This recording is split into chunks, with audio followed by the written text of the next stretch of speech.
All right, Rick, let's go to the next team, the Steelers. So tell me why America's team, home of BMAC, two-time Super Bowl champ, why are they on your list?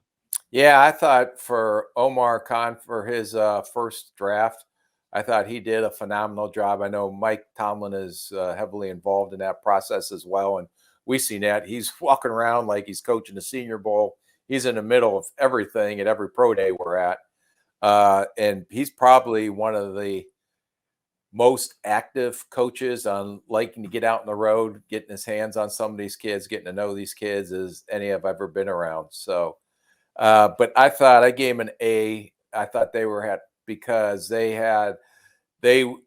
were able to make a trade up with New England to steal Broderick Jones, in my opinion, before the Jets took him. So I thought that was an A+ move to go get the tackle they needed.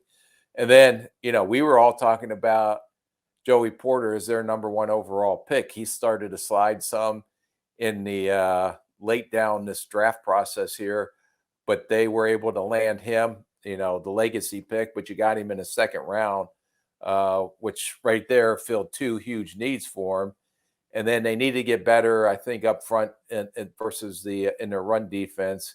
And Keanu Benton, who we talked about, I thought that this was a great pick. I think this kid has tremendous upside. We talked about him playing too high at times, but when he plays with his pads, he is instinctive. He can move, had a really good combine workout. And I think he'll be a better inline pass rusher than people think. And then Darnell Washington, who is another, lot of people talked after his combine that he could slip into the first round. Mm-hmm. But to get him at 93rd, third pick in the third round was a steal. And one of my favorite players I watched all year was Nick Herbig. The outside rusher, undersized, going to have to play stacked, but perfect fit for the Steelers because this guy plays like, I'm not saying he's TJ Watt when he came out of Wisconsin, but plays with that type of mentality.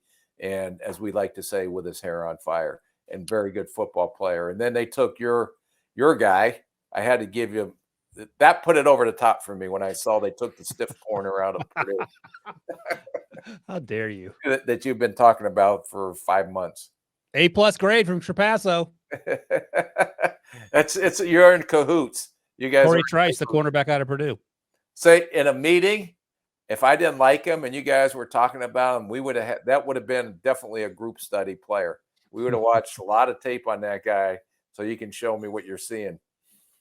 Yeah, he tested really well. Didn't play quite as loose, if you will, with as much side-to-side direction that his 3-cone suggested. But he's a big cornerback, and maybe he can provide something as safety as well. By the way, I've realized this just a moment ago. Nick Herbig, his brother, the Steelers signed him this summer. He's a guard, Nate Herbig. So they have the Herbigs, the Watts, the Evans are no longer together. Evans, the running back, and Evans, the safety Terrell, they're no longer with Pittsburgh, but they got Porter and Porter, so they're keeping that dream alive. Yeah, obviously I like this draft a lot. It's just a matter of hoping you hit on these guys. We talk about Broderick Jones, and it may take him a little time, but the athleticism is certainly there.